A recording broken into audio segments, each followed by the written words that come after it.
Grabe guys, naamoy ko talaga yung ano ng ano, yung bang, yung dahon ba.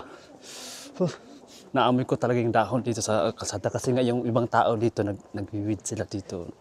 Napaka ano talaga ng amoy. Ang tapang. Alam mo naman dito na legal yung ano dito guys. Alam naman dito guys na legal yung paggamit ng ano dito. Kahit saan ka dito sa kalye, mayroon kang makikita talaga. At saka nakakabili ka dito. Kaya ang amoy niya napakatapang. Ayan, so pero hindi ako gumagamit yan. Never talaga ako magagamit yan. At saka never pa ako nakaano yan kasi ayoko, nahihilong ako sa garilyo dyan pa kaya agoy. Guys, may market ngayon pero konti lang guys. Kasi nga Pasko.